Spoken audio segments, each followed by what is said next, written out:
Thanks for choosing this free Anfield Index podcast. If you'd prefer to listen to this or any of our other shows without adverts, then now's the time to check out Anfield Index Pro. With AI Pro, you can supercharge your entire listening experience. You'll not only get all of our podcasts without the ads, but you'll have them far faster with our quick publish feature available exclusively for subscribers.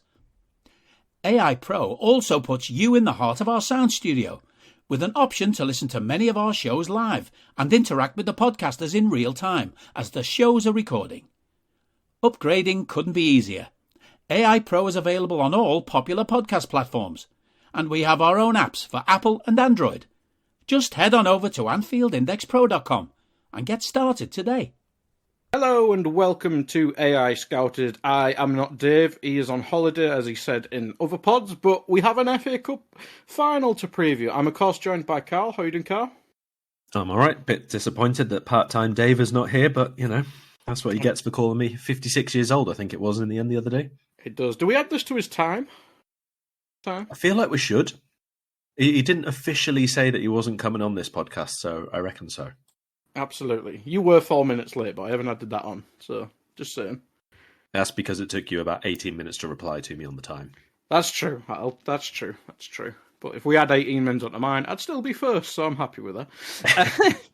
But we'll get into the FA Cup final in a sec, and we have to talk about, well, we always try and fill out the pod with the odd stuff, and there's been linked with Frenkie de Jong to Man United, not to us, unfortunately. Or unfortunately for some. But Karl, I know it's a player you like, and I think a couple pods ago you and Dave talked about, I think it was a question about him, stuff like that, and you both prefer Thiago, but it seems un-Man United-ish to be linked with him. You'd expect the full Declan Rice route there, but it's not a player I've seen loads of, but by reputation I know he's an excellent player. Yeah, I mean, he has, in fairness, struggled a bit at Barcelona at times. I think obviously, when he went there, loads and loads of hype around him, but he went at a time when Barca were heading towards their biggest trough of all, really. So he's not, I don't think, hit what he's capable of all the time there, certainly not on a consistent basis. And there's definitely been talk about Barca being prepared to let him go, because obviously they're going to be looking to build around Gavi and Pedri, and they want another midfielder this summer. There's always a financial act to balance there, so he's one of the ones that Xavi is supposedly okay with losing if they get a good deal for him. And for Frenkie's part, from the most reputable journalists, most of them say that he doesn't particularly want to leave. He's open if bids do come in, obviously, to considering things. And his priority is Champions League football, which does not necessarily point to Man United for me for the next at least year, but quite possibly 2 years, depending on how other teams strengthen this summer. I feel it's a bit of an easy one because of the Ten Hag coming in, obviously, which does make a difference sometimes for some players, but certainly not as much as we're, led down the line of thinking or being made to believe that it does, because it just doesn't happen that the players link up with the old managers just for that reason. He wouldn't have gone to link up with Ten Hag again if he'd have gone to, Borussia Mönchengladbach or someone like that. It would be seen as a real step down. So I don't know that it's exactly enough for that. A couple of the Manchester-based journalists have also said that Man City have him on the radar. And in all fairness, Frenkie de Jong is much more of a Man City-style midfielder at the moment than Man United, who have no midfield style whatsoever. Apparently it's his birthday, so that's a bit of a crap gift. His links to Man United there.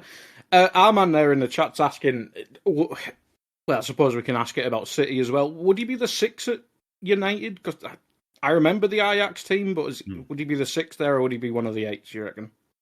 Well, I think that much depends on who they sign as well. You can't just sign Frenkie de Jong and think that that's going to fix the lot, because when he plays as the deepest midfielder, although I'm perfectly happy for him to be there and he's a decent shielder, what he wants to do is get on the ball, progress upfield. He's a really, really good ball carrier, which hasn't always been what he's able to do at Barca. That's obviously one of the things that Xavi is least in awe of. He wants his midfielders to basically be very, very quick distributors of the ball. And if United play him as a 6, they would need very, very aggressive ball winners, very, very aggressive pressers higher upfield if they want to be, presumably go into more of a modern style, let's say, or any kind of style at all, some would say. I think in a two-man midfield, he'd be perfectly good as that second one if they had a sitter, so that they can have Fernandes as a 10 still, so that they can still have, all the many wide forwards that they do have and presumably want to buy again this summer, playing in a 4-2-3-1. We're not really sure, obviously, what the plan is in terms of base formation for Ten Hag at United. So it depends on a lot, really. But I think the biggest thing is that they would need someone else coming in who was just going to sit or else plays ahead of him, but is a really, really aggressive ball winner, someone who's not going to be rampaging forward all the time. There's a question there about, is De Jong, Fred and Fernandes midfield going to work? It would work, but only in favour of the opponents, I would say. Fred... Yeah, Fred wouldn't be too bad by the sounds of it. But it's I wouldn't play them in a 2. I think Fred is fine in an 8. That's the kind of midfielder I'm talking about. Fred, who can be a ball winner. But again, Fred more often later on this season and is being used how he was prior to joining United, not as a defensive midfielder, but as a ball winner who can be a really, really good ball carrier as well. Someone who can break the lines by moving quickly in possession. But he's not necessarily that quite sensible metronomic midfield passer that you would want maybe alongside De Jong, if De Jong is going to be the carrier anyway. And Fernandes obviously doesn't sit in and do the defensive stuff quite as much anyway in a 3. The 100 mil, I was going to say Jack Grealish. I think we got a question about that as well later on. But the Declan Rice move is still there, Karl. We can dream. But yeah, I think there was a question in the chat, and it was who's the worst signing, Grealish or Maguire? And we might as well. I can't remember who it's from. I mean, look, it's really, really early for Grealish, to be honest, isn't it? Moving to Man City is a big thing. Moving to play in a Pep Guardiola team is a big thing. Loads and loads of players who go to play under Guardiola get their role changed. It's important to remember that. And I think a big part of the Grealish thing is that he has gone there a little bit older than most of them tend to. Even if you think about De Bruyne, when he came back from Germany to England, been playing as an attacker midfielder with City, he's played as a roving 8 midfielder who's been able to drive out wide and get crosses in. He used to play on the wing for Chelsea. He's played as a false 9 now. He's been used all over the place, and his game development has been enormous. Obviously, as a really, really intelligent player, he has the capacity to do that. But I think with Grealish, I understand because of the price tag, it makes him a disappointment in terms of what he's done and how often he's picked in the big games this season. But I would be still keen to see what development is there in year 2. Because quite often it can take players under Guardiola. Some of them never get there at all, obviously, but sometimes it can take them quite a while to get to grips with what's being asked of them off the ball as well as on it. Took Cancelo 18 months, didn't it? Yeah, exactly. It's been plenty of them, hasn't there? Even people who are not of the absolute elite, but you look at Gabriel Jesus has had his role changed like twice at least under Guardiola. People like Phil Foden have probably got 4 different roles at the minute, and we still don't really know where he's going to end up as a single position. Yeah. Gundogan the same. He came in as a centre mid, box to box at his best under Dortmund. He's played as a 6 for them. He's played as a false 9. He's played as a real box to box here. So there's loads of development still to come from Grealish if he is capable of it. And I do actually, as much as I don't want him to be playing in a team which is winning trophies, I do look forward to the development of that player. Maguire is a very special case because, as I've said before, you put him in the middle of a 3, and I think he does the job really, really well. The problem that he's got is that this midfield that we've just spoken about at United is an absolute shambles. He has no protection there at all. He's asked to do a job that he's not fully capable of doing in terms of being that one who brings the ball out and still being a leader of the back line and also be capable of doing all the defensive work perfectly. He's not mobile or agile enough really to defend the way he tries to in a 4, in my opinion. He's left quite exposed. I think you look at most of the games where he shone for Leicester, it was in a 3 with England in the tournaments, in a 3 as well. I just think that he's not an elite centre-back, that's obvious, but he has been woefully exposed at United. Yeah, that was from Sidney Chiller in the AI chat, and he did say if you could think of anyone else, is there anyone who tops the worst signing list than Maguire for whatever reason? For United or in general? Just in general, I think. I mean, Coutinho and Dembele weren't exactly standouts for Barca. That's true. I forgot about Barca. They do silly things. But was Maguire the most worst thought out signing? Whereas Coutinho, you could see the logic, I suppose, and Dembele. Yeah.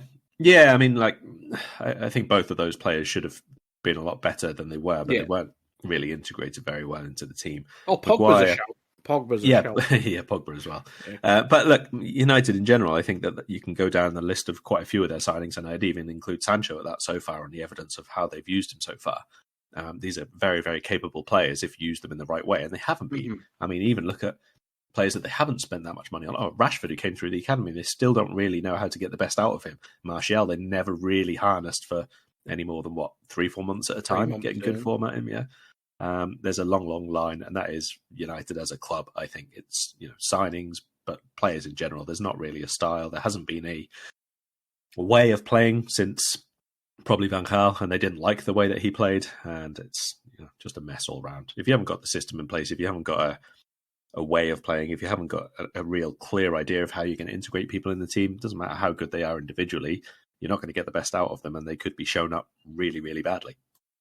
Yeah, absolutely. Absolutely. But that's it. We'll get into the FA Cup, Karl. I mean, we'll start with Chelsea, because there's probably more question marks around them, just in general.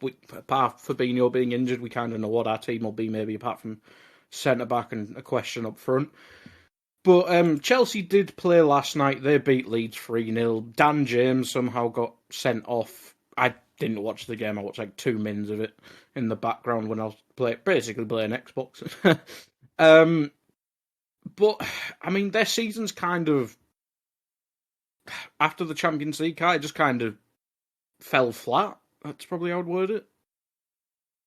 Yeah, I agree. I think that was a bit of a big disappointment for them, to be honest. I think they expected to go a bit further, obviously, as champions of Europe, obviously, as they are still, technically. But they were way off the title race already by that point. I mean, they're 19 points behind Man City now. And you think it was probably, 2 months ago, something like that, maybe 2.5 months ago, we were being told this was a 3-horse race and they were doing very, very well and all the rest of it. And there's been obviously mitigating circumstances in terms of the off-pitch stuff, but at the same time, I can't really place that much emphasis on some of the performances that we've seen. Things like losing 4-1 to Brentford. I don't really think that you can say there's too much off-pitch stuff for that. Arsenal, they tried to go toe-to-toe with it. It didn't work at all. To be honest, I think that there's been a downturn in their performance. I wouldn't say that that's the reason. I can just pinpoint it to there. That was the last really convincing display that I saw from them, I think. The teams that they beat after us, mostly in the bottom 3. There was a big win against Southampton, wasn't there, somewhere along the line? But, Southampton just love to concede 6, 7, 8, 9 in 1 or 2 games a year, don't they? So hopefully they've still got one of those to come right near the end of the season against us. You never know. But apart from that, I don't think there's been too much great stuff from them. They were good in the first leg against Real Madrid, no question. But I don't know. There's definitely, like you say, there's been a flatness about them at times. They have, I think, struggled to be quite as good defensively as they were in this second half of last year, where basically Tuchel built them from the defence forward. We were looking for a bit more from them attacking-wise this year, and it started off that way, but hasn't really, I don't think, been explosive or fast-paced enough. There's not been quite enough guile in that final third at times, I don't think. And again, I think it's up until the Leeds game, at least, it's kind of fallen flat again. I mean, they've not scored more than 2 in a game since that Real Madrid first leg. The second leg. And I don't know. It hasn't been enough from them in terms of what we saw last year and where you would expect the progression to come, given the amount of spending that they had. Yeah, absolutely. I think everyone, when they saw Saul signed, we were obviously linked with him and kind of, at the time, got a bit jealous, but kind of worked out well for us. Although he might have worked out for us, who knows? Only Dave will know that. And obviously Lukaku was the big one. We'll come on to him in a sec. But I'll go through the team that played against Leeds last night. And obviously we're a complete different kettle of fish, but we'll use this as the base. I mean, Mendy started in goal, back three, obviously, of Chalobah, Christensen, Rudiger, Alonso left wing back, Kovacic, who is injured, and I imagine his season's over. I haven't seen the tackle yet, but I think Tommy Tuchel said he's pretty much buggered. Jorginho's only just come back from injury. Reece James, Mason Mount, Pulisic, and Lukaku up front. Let's start with the goalkeeper. Obviously, we remember what happened in the League Cup.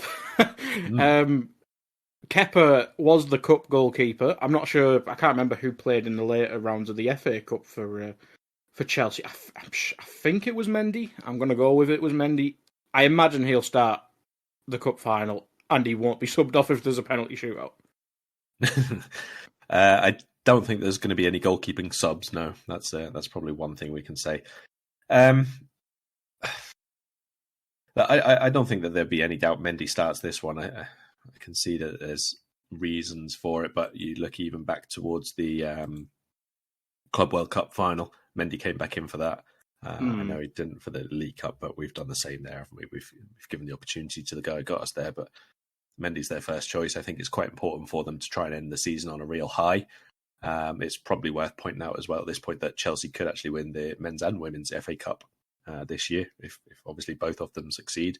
Quite a big thing at the moment about Reece James and his sister, obviously, in the final as well, both playing for Chelsea. So there's loads of reasons, but Thomas Tuchel kind of needs this, I think. I think he's been a little bit below par this year, if I'm being perfectly honest. And again, like I say, they can probably palm off the second half of the season because of what's happened off pitch and with Abramovich and everything. But that's kind of all sorted out now, bar a few bits of paperwork and that. The takeover is largely done. The special license expires at the end of this month. So things are pretty much back to whatever kind of normal they're going to be. And I think he does need to end this on a bit of a high and really go for this victory, especially since they've played us. This will be the fourth time. They haven't had any wins over us yet this season. I suppose technically all of them have been draws and we only won one on penalties, but we did win. They didn't. So I do think there'll be changes in defence, though. Thiago Silva obviously will be one to come back in. He was rested. Yeah. I think if you're looking at himself coming in for Chalobah and then maybe Aspilicueta for Christensen, and then you keep Rudiger in as well. That's the first choice back line for them then, goalkeeper and defence. Yeah, and then Reece James and Alonso at wing back, you'd say. Yeah, barring any surprises. I mean, there was talk only about a week ago that Alonso might not play for them again because there had been a dressing room row or whatever, but that doesn't seem to be the case. So on we go. Yeah, I mean, just on that Tuchel thing, you said a bit disappointing. I mean, he's currently 16 points behind second and 19 points behind first, considering the expectation of the season. I mean, if Roman was still in charge and he wasn't obviously losing the club for being linked to Putin, and Putin being a bellend, don't kill me. But that we've seen Chelsea managers sacked for less than that. Oh, yeah, for sure. We've seen a Chelsea manager sacked a couple of months after winning the Champions League itself. So that's very true. Yeah, I mean, he's probably going to get the benefit of the doubt, isn't he? Obviously, for the new owners. I mean, aside from anything else and what he's already achieved in the game, who else are they going to go and get who is realistically a notch or two up on him? I don't. Pochettino to Chelsea, Tapman. Behave. Would you? I mean, it'd be funny. I think Tottenham Twitter would implode. It'd be funny. I think that there's no danger of Tuchel losing his job or anything like that, whether they win this or not. And where I'm saying that he needs it, I think it's more for the squad, more for their expectations and building and planning for next season, and really trying to see where they are at the moment. Because, like you said, Liverpool and Man City are a long, long way ahead in terms of their Premier League points and everything. So, can you keep Chelsea competitive in the cups? It's going to be, third, fourth final for him in not too long a time. That is a good thing, but if you don't win them, ultimately that kind of gets overlooked as well. Mm-hmm. Yeah, absolutely. I mean, we'll go into their midfield as well. I mean, Kovacic, one of your favourite players, injured, and he obviously, he scored a worldie against us, and he's very press resistant. We know the crack. Kovacic is really good, but he's not playing, which is obviously a big plus for us. But Kante is also a doubt who literally only lives to play against Liverpool nowadays. That's how I see him. But if he's fit, you'd expect it's Jorginho and Kante. But if they're protecting Kante, maybe use him as a sub or something, it's probably going to be Loftus-Cheek and Jorginho. And that's not a midfield, regardless of our one injury issue in midfield. That scares me. No, I think if you could pick any of the Chelsea midfielders, maybe apart from Ross Barkley coming in, he still exists, if you remember that guy. Apparently. I think this would be the one, wouldn't it? That's Loftus-Cheek I like as a player, but not this. I'm kind of impressed. Yeah, I mean, I'm kind of impressed that he's managed to muscle his way in and become like a first choice, a first team option for them. But he is only there because of injuries, let's be honest. So Kante and Kovacic would be the pair if they were available, I think. I'd be surprised if Kante starts, to be honest. I think he's maybe someone they could get like 50, 60 minutes out of if he's fit enough for it. But even if he's not, we've already seen these games between Liverpool and Chelsea this year have been really tight. So it wouldn't be a huge surprise if it went to extra time again, for example. So I think that they'd probably be wise to keep him back and see if they need him a bit later on in the game. Obviously, additional substitutions could be a factor there as well. And I guess they're going to be looking for Jorginho to play very, very conservatively. It's a back three, so he doesn't exactly need to drop between centre-backs or anything like that. But in terms of letting Loftus-Cheek push on and maybe try and support the front three a little bit more, Jorginho, I guess, is going to have to hold his spot because Loftus-Cheek, although he's good and he's definitely improved and he's doing well and all the rest of it, you can see at times he does get caught out in a two. He does sort of be a few yards out of position, or he takes an extra second to turn around and realise someone's run off the back of him. So a lot of emphasis on Jorginho to be exactly spot on there.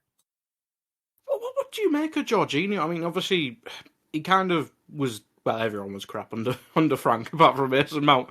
But he struggled under Frank Lampard. He wasn't really great under Sarri when he was at Chelsea. He was good last year, obviously. He got, a third place in the Ballon d'Or, a mix of Italy and Chelsea.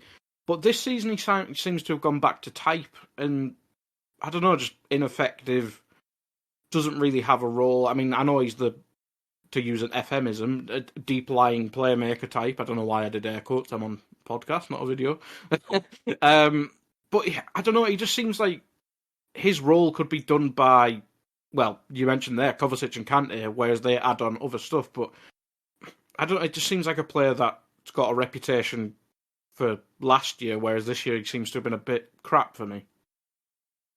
Yeah, I mean, I like him as a squad player for them. I don't really like him in terms of playing style and what he brings and all the rest of it. He's not my type of midfielder, but for what Chelsea do and what they need, I think he's good for them to have in certain matches, because at times, as much as I like them both, Kovacic and Kante can overlap roles with what they bring to the team. If they're not up against, an absolutely elite side. So it's more about maintaining possession and trying to find decent angles to the final third. I think you need a Jorginho type, or at least some of his key attributes to do that. I think it can be a little bit one-dimensional sometimes if you're just relying on Kante and Kovacic making like bursts through from deep or evading those first couple of tackles and then someone's got to step out of the line. They're good at that, really, really good at that, among the best. But sometimes if nobody steps out, if you've got a really, really disciplined team and they're just not stepping into those challenges to give them the space, maybe then that's where you need the Jorginho a lot more, or even a Loftus-Cheek, to be fair.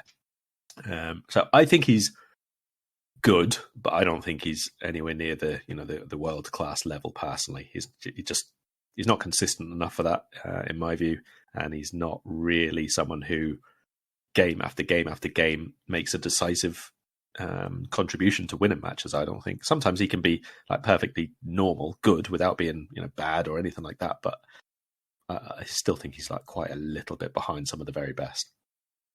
Yeah, I'd probably agree with that. I think he's a good pivot without being overly exciting, as you say. I think similar-ish roles. I think Busquets is obviously much more defensively aware, but that's the king of that role. Just nowhere near. Yeah, it's a strange one with their midfield. It's probably one that needs looking at the summer. I mean, Kante has become more injury-prone. Probably had a bit of an off year himself, and we mentioned Loftus-Cheek, not that level. Saul was a failure. I mean, you mentioned Saul there. He could technically come into the lineup for this. He's not. He's not good. No. We wouldn't expect him to at all. But in general terms, if you're looking at, you need a midfielder, central midfielder to come in. Is it going to be Saul or Ruben Loftus-Cheek? I think up until 12 months ago, there wouldn't even be a question, would it? No, absolutely not. It's a strange one because I haven't even seen him at Chelsea. I think he played a couple of cup games. I think he was awful in his league debut. But other than that, he never seemed to get a chance. He must just be awful in training or something. But yeah, it's very strange, that signing, because I think most people thought it'd be pretty much spot on. But yeah, midfield for them I think needs work in the summer as well. Let's move on to their probably most problem position. It's the forward line. Obviously, we're counting the wingers here as well.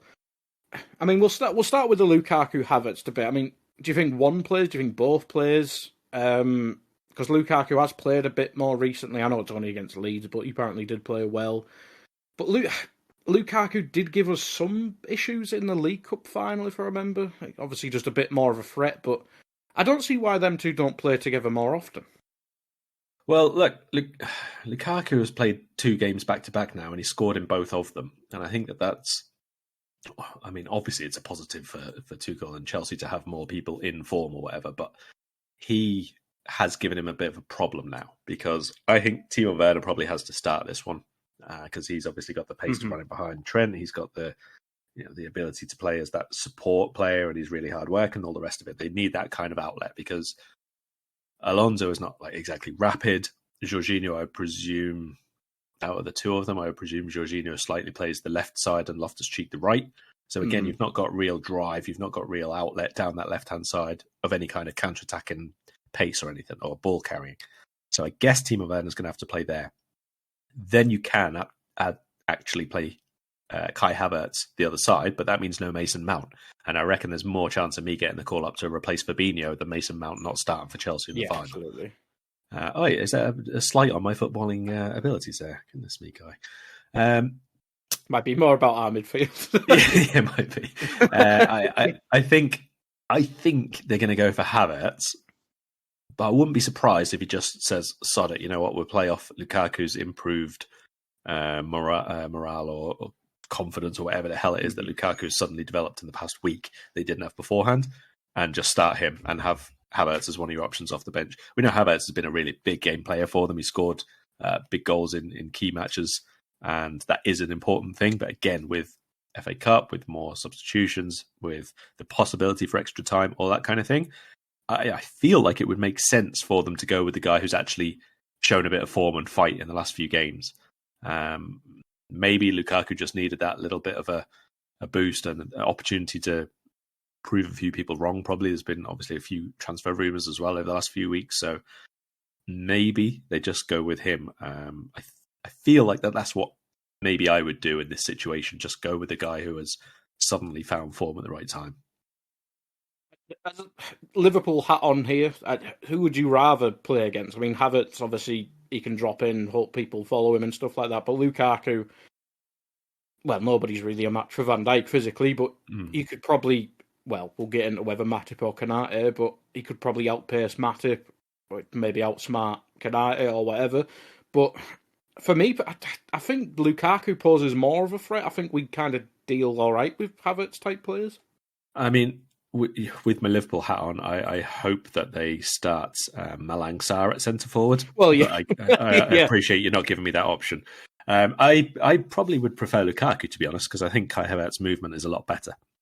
Simple as that. I think like you said, Lukaku he's got everything that you want in a centre forward, really. But I think that this year has been very, very static at times. I didn't see the Chelsea match because I was watching the Italian Cup final, so still yet to watch Chelsea's goals back at the very least. But his movement has been quite low this season. I think he's not really made those runs across the defender, which got him so many for Inter last year.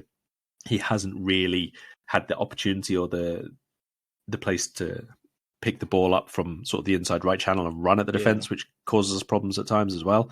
I think that Virgil will handle him quite all right. And to be honest, I think whichever of the two centre-backs plays alongside Virgil would also be okay with him. For me, it's more the movement and the intelligence, the link play, the little flicks over the top that Havertz makes, which I would consider a problem. Yeah, no, I can see that. Just I mean, whilst you're on Lukaku, I mean, is he destined to go back to Inter, or do you think this little end of season trust or form or whatever we're calling it, is that just trying to salvage his second career? I don't see him going back to Inter immediately, at the very least, just because I don't think that they could honestly afford it right now, to be honest. I think the links with AC Milan that were there were dependent on if they got taken over. That's obviously still quite up in the air as to who is going to be taking it over, let alone as and when it will go through. So I wouldn't be surprised to see him line up there just because there's no market for him this summer. Yeah, I can see that. Who else was it? Werner and Mount, you'd say? I'd probably agree with that. Obviously, Pulisic did give us a couple issues in the cup final. Kelleher made a good save, but God knows. Pulisic is a classic FA Cup final sub, though, isn't he? He's a real impact sub. You can use him as a much more attacking outlet. You can use him as a counter-attacking threat if you're already a goal ahead. You can even change formation by bringing him on for someone else and using him anywhere across the front line, really. So I think he's a good bench option for Tuchel. Yeah, I can see that. Wouldn't surprise me if maybe Pulisic over Werner, but either one of them provides the pace they'd probably want. But yeah, either one of them. Let's get into us then. I mean, Alisson's obviously starting, Trent, Robbo, Van Dijk. Who are you starting next to Van Dijk? If it was on form, this would be Konate. But I think Konate is going to start the Champions League final. No, I don't. Konate, I was saying I think Konate will start the Champions League final, but I don't think he will. I think Matip will start the Champions League final. And so maybe this one is Konate just by reverse factor of that, basically. I'm not really worried which of them starts, to be fair. I think who started the League Cup final? It was Matip, wasn't it? It was Matip, wasn't it? I'm pretty sure it was Matip. Should we have a quick check? We might as well. Yeah, someone's saying Matip. We'll go with that. If it's wrong, it's Kieran's fault in the chat. Okay. Or us for not remembering. It's not us. It's definitely not our fault. But we'll go with Matip. So, yeah, I mean, I kind of agree. Matip against Madrid and then Konate against Chelsea. I'd get on board with that. Yeah, Konate came on after 91 minutes, apparently, for Matip. So there you go. Well done. I think Konate would start this one. I think he's earned a spot in a really, really big game for us. He's been a regular in Europe, which I think if Man City had gone through to the final, he would have started that game as well. But with it being Benzema, I think Joel Matip probably has to start that for awareness and reasons. Yeah, reasons. That's fine. And maybe, Vinny Jr. and his game and his pace and all that will mean that, again, we have to make that kind of sub later on in the match if he's who's causing us problems instead. But I think Matip probably starts that one. So, yeah, just by reverse selectioning, I'm going to go with Konate to start. Yeah, I can see that. Now, midfield, you probably wouldn't think it'd be a debate point because we probably only have the 3 starters there. But Naby did play 90 mins the other day. We know we need to rotate in midfield as well. Is there a question mark that we could, I don't know, I'll use Naby save Naby as a sub just to bring on in the late game rather than having a midfield of, I don't know, say Jones and Ox going into extra time or something like that? I can see what you mean, but I think you've got to, if you think that you're the better side going in here and there's no reason why Liverpool shouldn't, I think you've got to be looking at this as a game you try to win in 90 minutes. Obviously be aware of it, and I don't think that there'd be an issue, for example, bringing on Curtis Jones, like you've just said. I think he played well the other night. I think I would start with Keita just because that's our strongest midfield, and the stronger you go, obviously, from the start, the more chance you've got of going ahead. I think the first goal in this will be very, very important. And yeah, just try and win in 90 minutes, I think, is the bigger issue for us, especially since the amount of games that we've got left still before the Champions League final. We don't want to have to go into the extra 30 minutes if we don't have to. So, strongest, I think. Yeah, I'd agree with that. I think Jones on against the tired Chelsea midfield, where we mentioned what theirs would be, wouldn't be too big an issue. Who knows, maybe Elliott reappears. I remember one of his better games was Chelsea early in the season, so maybe he reappears. Ox has kind of disappeared as well. But, yeah, I think our midfield's in better shape than theirs, as we say. Up front, then, Salah's obviously going to start because he was rested midweek. And even if he's not playing the best, just the fact he plays on the right, it just provides balance. I don't care if he's playing badly or whatever. It just provides balance. Now, the question mark and the other two, maybe it's not a question mark. I think everyone wants Diaz to start, but it wouldn't surprise me if he goes back to the classic front three with Mane on the left and Bobby in the middle. But I do think we have missed Bobby in this run because Mane's scoring the goals, but the link-up play has been very clunky from all three, regardless who's playing. Yeah, I agree. I don't know that I think that Firmino would start, considering he hasn't even played yet since his last injury, obviously. I think it was 6 in the end that he missed and then came back for 1 on the bench. It was the semi-final, wasn't it, I think? can't remember which I think one. it was the his FA last Cup one now. semi-final, I think. Yeah, so I mean, I don't see him coming in to start, that's for sure. But I also wouldn't be starting Jota in this game just because his form level is it's not great. Through the floor, basically.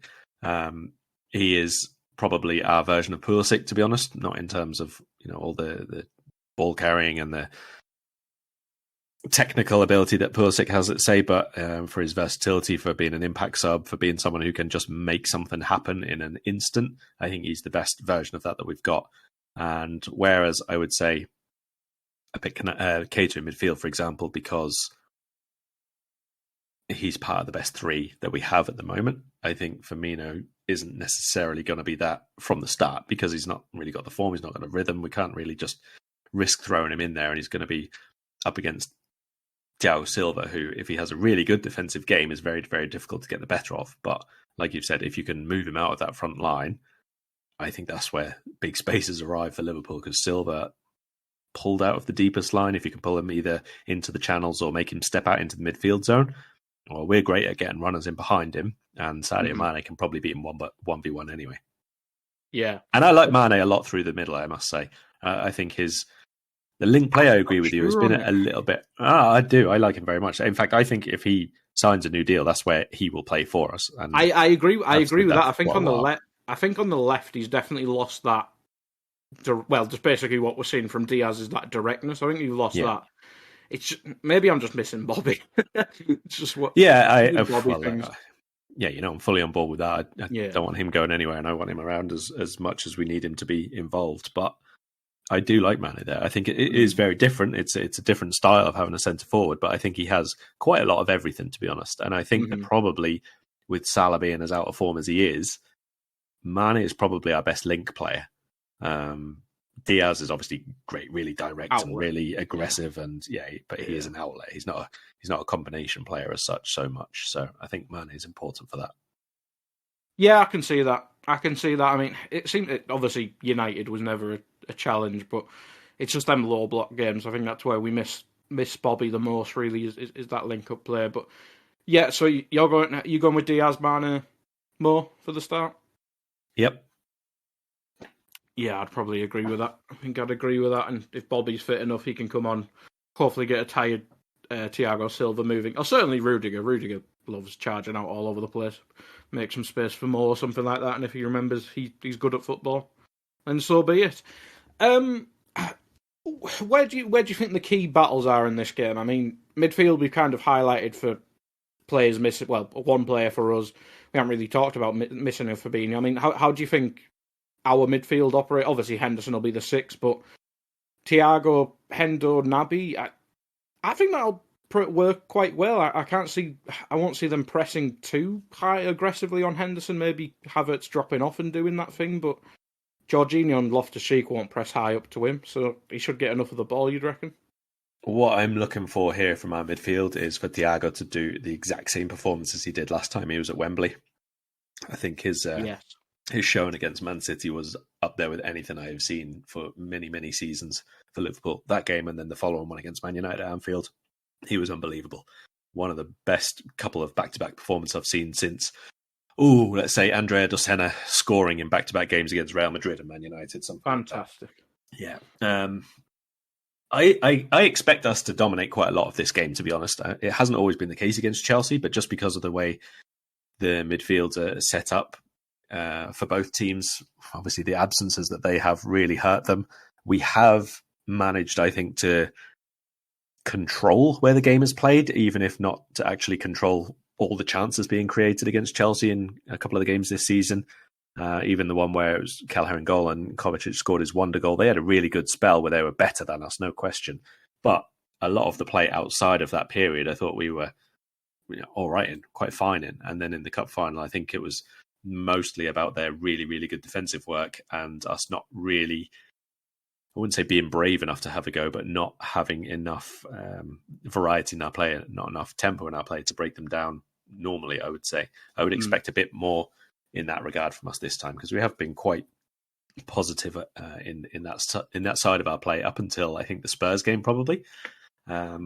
hopefully we return to just prior to that, the form that we were showing Villarreal and Everton the ones beforehand, because we were quite ruthless and quite speedy and really happy to just go toe-to-toe with whatever players are on the pitch, even against City and that. So hopefully the big game day will bring out the big game players, and we have quite a few of those, actually. Yeah, I'd agree. I'd agree with that. I think the midfield will be fine. We just got to, as you say, Moore's got to click for a start. It'll be bloody helpful. What's Adam saying here in chat? Would it be crazy to play Moore through the middle as a 10? I'd like to try it for a few minutes like we used to when he'd get into these slumps, or when he'd get too much attention on the right. Maybe as a late game sub, we obviously have gone 4-2-4 in times in recent games. Do you just see more, not that I was going to say stuck on the right there, but just staying on the right? Because he did used to go through the middle at times, but we've seen less and less of it, really. Yeah, we have. I think probably because there's nobody to directly take his place out there. I mean, it was when he played through the middle, we went 4-2-3-1, yeah, and Shaqiri went right. So we don't really have the direct there. I don't mind Diaz being out on the right as a game stretcher as such, because he'll go much more touchline hugging. But basically, right now, and with this being a cup game where it is literally win or nothing, to be brutally honest, Salah's touch in the penalty box is not warranting being there more often than he is at the minute. He's struggling a little bit to just do that little touch where the ball gets out of his feet and he gets the shot away. I mean, you saw earlier in the season when his form was like off the charts, so much of that was when he comes inside the defender, it is a really strong shot back in, sort of across himself into the near post. And he's not doing any of that now because he's not getting the ball out of his feet quick enough. And then he's looking for that bend in the far top corner all the time, which he did a couple of seasons back. Which is fine. Once against Chelsea. Yeah. But he's got to vary the approach and the shots and all the rest of it. But at the minute, he's not doing it cleanly enough, and he's not doing it quickly enough to be that one who is playing right through the middle, because that's naturally where most of the chances are going to come. That's where they're going to fall. That's why Mane is getting more goals now than he was earlier in the season, which is a weird lack of correlation people are somehow overlooking in that form bump that he's had. And basically, we don't need it to become about getting Mo Salah back into form. This is a cup final, right? You just have to win. You just have to score more goals than they do one way or another, whether that's in a shootout like we did in the League Cup final or how we did against Spurs in the last Champions League final we were in. You just got to do it on the day, basically. And it's not about getting Salah back into form. It's not about getting any particular player on the score sheet or anything like that. I think a couple of times later on in games, we've already seen people trying to get Salah with a scoring chance, or Salah trying to give himself a scoring chance when we're a goal or two up. That's not what this is on Saturday. It's just about get that win, get that trophy. Yeah, I think it's the Spurs game that's kind of been almost a boiling point for Mo. I think before that game, everyone's thinking his shooting's crap, but his passing's still there. He's still creating the odd chance and stuff like that. But the Spurs game, there was so many incidents when he could have passed to, I think there was one to Jota or one to Diaz when he cut in and shot, where it's almost that greedy narrative, which I've never really agreed with, but that certainly almost a desperation narrative more than a greediness thing. So yeah, I agree. I think more needs to clock in with that. It's just he needs to do that extra pass if he's not feeling the shot, basically. So yeah, I'm with you there. Stick to 4-3-3, because if Jota ends up on the right, it's basically like, well, Jota's not playing well at all, but Jota on the right for me is basically like playing with 10 men. It's just not it. Yeah, the only thing I think we see Jota coming on for is probably, well, obviously unless there's an injury or anything like that, but if we do need that late switch in the game, which hopefully we won't need, and we do go for the 2 in attack, I think it's... I don't honestly think we will be looking for the kind of changes where we have over the last few weeks, because this is a final, Again, it's the context of the match where we've made subs in midfield, for example. It's been Keita on for Henderson or the other way around, or one of them on for Thiago to rest him on 70, 75 minutes. Up front, we've had similar sort of changes. There's been whoever has started on the bench has come on after 60, 65 minutes, something like that. We probably won't see that just for a conservation or for the sake of it sort of thing. It's got to be about the result on the day, isn't it? So performances, fitness, does it. And we've got Southampton on Tuesday. I mean, we do need to win, but out of the 3 competitions left, priority is Champions League, FA Cup. Yeah, league. definitely. Yeah. So yeah, definitely. Although Jurgen would be telling you off right now and say no. Priority number one is the FA Cup because that's the next game. Well, So yeah, there you go. he's a liar. He is. We know you're lying, Jurgen. But yeah, I mean, we'll go key battles before we get into predictions. We've talked about the midfield there. I mean, is it just if we can get... Well, you said we control the game, really, but is it just if we can take advantage of that control, really? To an extent. I mean, obviously, if they're going to have spells in the game where they're either well on top or have a bit of pressure or create things, or we just do mad bits like we did in the first 15 minutes in midweek where we just couldn't pass the ball, couldn't control the ball, couldn't make the angles for the pass for the ball. Mm-hmm. So, off things like set pieces, Lukaku and whoever marks him is obviously going to be a big thing. Kai Havertz, if he starts, and whoever marks him is going to be a big thing. Reece James against Andy Robertson. I mean, I don't think we even mentioned the fullbacks for Liverpool when we were doing the lineup, but obviously we assume Trent and Robbo start. Well, Robbo's not been in electrifying form, I wouldn't say. I assume he comes back in to start for sure, but him up against Reece James is going to be a huge, huge battle. Like, that's their best outlet. If it's Alonso on one side and Reece James on the other. Just a rest for Robbo because he wasn't on the bench. Yeah, he was just rested. Yeah, there was also no issues or anything.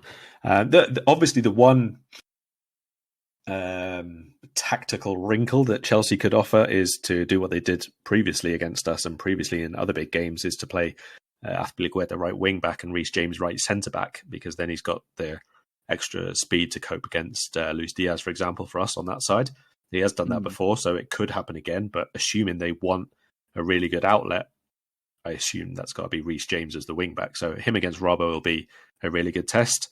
Got to stop the crosses coming in a lot better, regardless of who plays centre forward for them, because over the last few games that's been something where we definitely have been lacking. Yeah, and then the other one I would say is probably Rudiger, to be fair, because he's one of the ones who steps out really well for them. He's played a very big role in that sort of left-hand channel where they've got build-up play. He can either bring the ball forward or he'll be the one who goes into that space where we would normally have, say, Thiago, for example. He's going to be the one in there with Jorginho tucked in a little bit deeper. And so they've got either the pass back to Jorginho on a switch of play, which you have to be alert for, or else Rudiger just striding forward, looking like he's going to bang one into about row W behind the stands, and then instead playing a little sneaky one down the sides, and people like Pulisic or Mason Mount or Timo Werner running behind your fullbacks then, because obviously someone's got to step out to close down Rudiger or whatever. That's something that they use quite a lot. So he's a wild card that we need to watch, I think. And in that regard, I'm probably happier to have Henderson as a 6 instead of an 8 in that regard, because I think he has been... He doesn't do the tracking runners, does he? Yeah, that's it. And that's a big thing about Kovacic's absence as well, with the fact that we already knew pretty much we were going to have to be playing Jordan Henderson as the 6. Kovacic's runs are something he would not track as well. But hopefully with Loftus-Cheek, he probably can do is a little bit less. Maybe he'd be a bit more conservative with his forward movement, at least to start the game.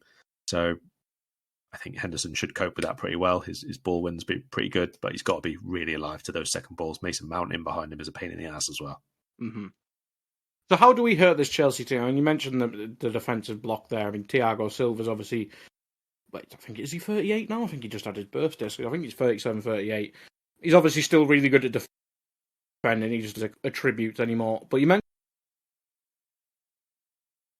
Rudiger, where it was at the Bernabeu. Rudiger match makes one mistake, Benzema scores. So if Rudiger is as probably is,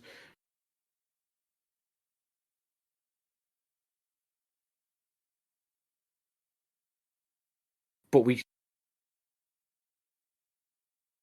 Yeah, to an extent, yeah. I mean, like I said, in the League Cup final, for example, I don't think we were quite quick enough. I don't think we had a good enough tempo about our play some of the time.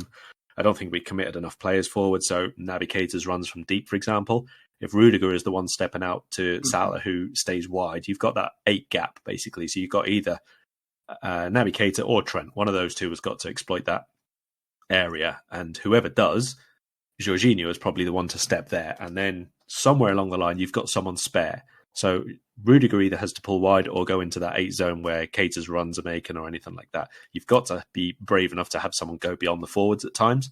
Obviously, there's the thing about the clinical edge, which we've lacked at times in some games, but everybody does. It's a thing in football. That's why it's hard and to score a goal and why it's fairly low scoring sport. But overall, I would expect us to create quite a few opportunities. If we play as quickly as we have done in our better games recently, if Thiago gets on the ball plenty and just sets our tempo straight away, and if he's as on it as he was, like I said, in the semi-final against City, I can see us dominating quite a large spell of this game, to be honest. And we just have to be brave enough and quick enough with our play to make the most of the spaces when they open up.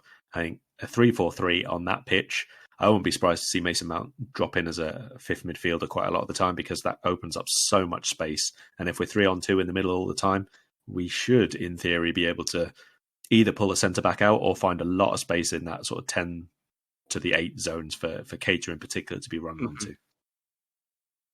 Yeah, I agree with that.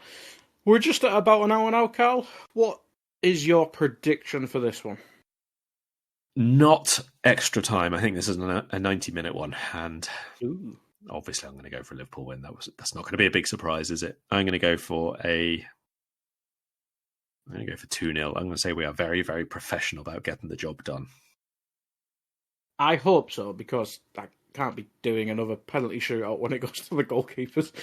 That was enough. Plus I have to talk about it afterwards. But that is it for this one. I believe it's me and you, Karl, again for Southampton, and then I think Dave's back. So, yeah, whenever we get chance after the cup final, we'll sort that one. But anything you want to plug before we go, Karl? Usual pre-weekend European stuff. And apart from that, just hope everyone has a very, very lovely Saturday and celebratory Saturday evening. Absolutely. I didn't give my prediction. I'll go 2-1 just to be different to us. But yeah, plugs from me. Me, Trev, and Stephen will be back after the cup final. Hopefully, it's a happy affair again. The League Cup one was great fun. But yeah, hopefully we bloody win. Live podcasts afterwards are always a bit gloomy if we lose. But yeah, don't need to think about that. So I'll be back Saturday. As I said, Scouted will be some point next week, maybe Sunday, maybe Monday. And then Dave will be back. But that is it for this. Hopefully we're up to two trophy reds by the next time you hear from me. Goodbye. We hope you enjoyed listening to this Anfield Index show. Please be sure to subscribe to our channel so future podcasts find their way to your device automatically. There's nothing quite like fan engagement, and we'd love to know what you think of anything discussed on this show. The best way to get in touch is over on our free Discord community, where both podcasters and listeners debate the hottest LFC topics 24/7. Sign up free now at anfieldindex.com/Discord. You won't regret it. You can also follow us on Twitter at Anfield Index and find us on Facebook by searching for Anfield Index. Oh, and before you go, we'd love it if you could leave us a 5-star review on your favourite podcast app. It only takes a couple of seconds, and it means the world to the people who create these free shows.